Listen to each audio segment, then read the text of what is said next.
A Northern Virginia school district now under investigation in a Title IX dispute after 3 teen boys came under their own investigation for their concerns when a teen girl who identified as a boy was allowed in the boys' locker room at school. And joining us now to discuss this and more is the president and founder of Defending Education, Nicole Neely. Good morning to you. Good morning. I spoke with the father of one of the boys now under investigation at Stonebridge High School in Loudoun County, Virginia, Nicole. This all began after this biological girl secretly taped the boys in the locker room talking about how uncomfortable they were with her there, which he says was also a violation of his son's privacy. Listen to what he had to tell me. Right now, I believe that the school district is not concerned with my son's rights.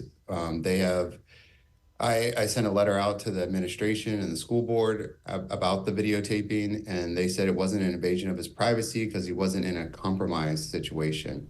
So it's very confusing and very strange. What's your thoughts, Nicole?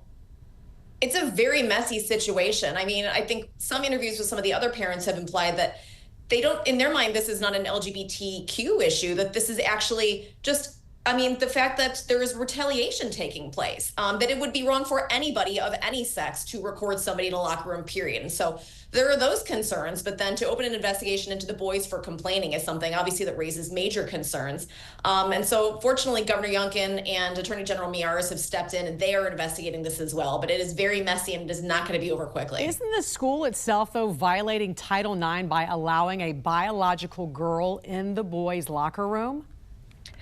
It's very complicated right now because with President Biden's Title IX rules under permanent injunction, we now revert to Secretary DeVos's rules from 2020. And while that definitely refers to sex segregated spaces like bathrooms as being something that is protected, in Virginia, actually, we're bound under legal precedent from the Gavin Grimm case from several years ago. And so this is something I think that even though the Supreme Court has kind of ducked and swerved on this to date, really is something that needs to be addressed both by the court as well as Congress needs to step in and really firmly legislate this. This has been going back and forth between every administration with the stroke of a pen, and we can't keep doing this every 4 to 8 years. Meantime, we know that police made some arrests at Columbia University after demonstrators stormed the library and refused to leave on Wednesday. How different was this handled this time, Nicole, versus previous protests under the school's new leadership? I mean, first and foremost, obviously, they have finally started to discipline these students, which is a refreshing change of pace, sending a clear signal that this is not acceptable. But I think it really also underscores the problem that a lot of college administrators have where they might want to do the right thing. And in this case, I mean, frankly, in Columbia, the barbarians are inside the gate. As much as this administration might want to enforce its policies and negotiate with the Trump administration over issues of anti-Semitism, if the students are bound and determined to act out and break the law, there are real problems. And so I think that's why we're starting to look at things like admissions policies and visa policies. If students cannot understand that they must follow the law when they join an institution, then they should not be getting in the first place. Finally, I want to ask you about this new bill in Colorado. Parents coming out against this because it's a transgender bill of rights of sorts, essentially making it illegal to use someone's birth name or pronoun if they don't want you to. Lawmakers and parents say this is a major infringement on parental rights. Tell us more about this bill. Yeah, so this bill was finally just passed by the Colorado House. We now await the governor's signature on this.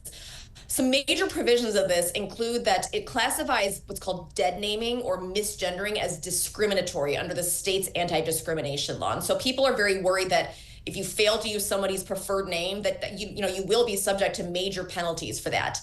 Also, just in terms of schools, it forces schools to have policies that are, quote, inclusive on naming. And so for any reason, a school must accept a student's preferred name. And so there are very clearly concerns with parents have no say. Parents have no say over that. Is that what I'm understanding?